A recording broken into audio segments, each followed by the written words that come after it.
What's up, guys? This section we're going to talk about setting up CS like a pro.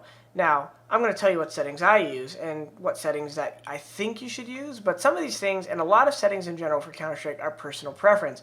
A lot of people get hung up on what resolution or sensitivity a pro uses, when in reality you need to find what's comfortable for you and what works with your level of hand-eye coordination, your dexterity, the way you like to sit, and those things. So I'm going to talk about out-of-game settings, in-game settings, physical setup, and then gear choices. But first, let's start with out-of-game settings and show you how I set up my desktop configuration. Alright, so what I'm going to show you first here is launch options and then NVIDIA settings.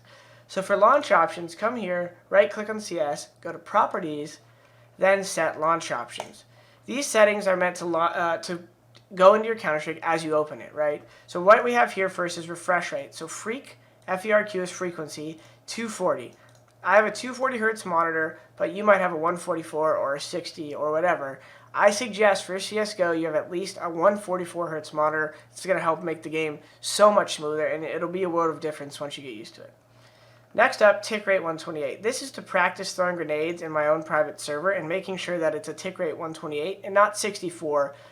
64 is matchmake, 128 tick is pro servers, ESEA, Faceit. It's basically just a smoother, faster server. It's like refreshing twice as fast, something like that. I don't know the technicalities, but it's better. If you want to practice nades for 64 tick, change this to 64, or just remove the command because by default it's 64 tick.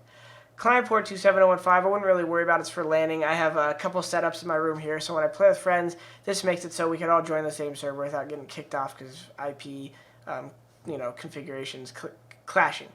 Lastly, no vid is just to make it so the intro video to Counter-Strike when you launch it isn't there, so the game launches faster. Alright?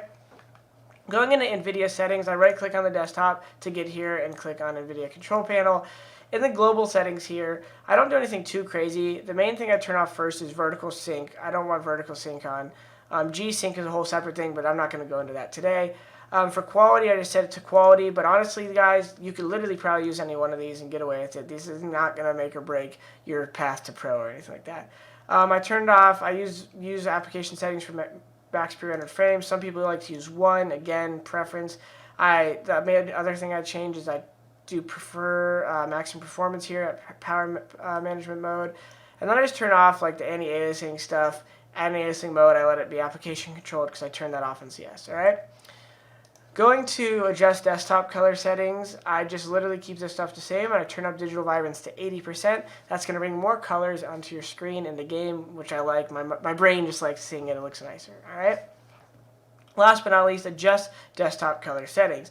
Now, in-game, I use 1024 by 768, which is a 4:3 resolution. I'm not going to fully go into why. I will just tell you it's just a preference thing. I use lower resolutions when I used to play 1.6. The only actual advantages from a res come by 1920 resolutions, or 16:9 resolutions, because you could see more on the edges. But so far, it hasn't really affected my career. I think if I was you guys and I'm just starting the game, I would try to use a 16:9 resolution, but I don't think it's going to make your skill any different. It's just going to maybe make it so you spot that person a little bit faster from the edge of your screen.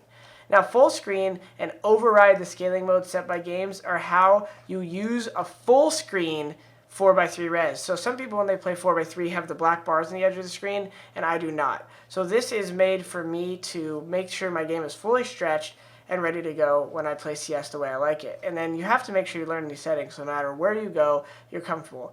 And that's pretty much it, guys, for desktop settings. There's not too much more. Obviously, if you type in mouse, go to mouse settings.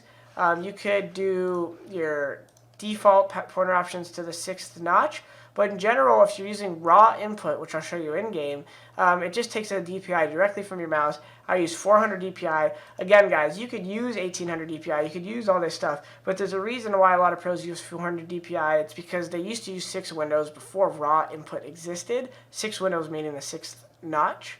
And so you don't really need higher than 400 DPI. Even if your mouse can go to 50,000 DPI, it's not really changing the way the game is played. I would suggest, though, in your mouse software, if you could use at least 500 hertz on the mouse, like I have Logitech software, I can go in and change the hertz. I use at least 500. A lot are set to 125 by default, and I want you to make sure you're using at least 500. All right, guys, on to the next video, in-game settings.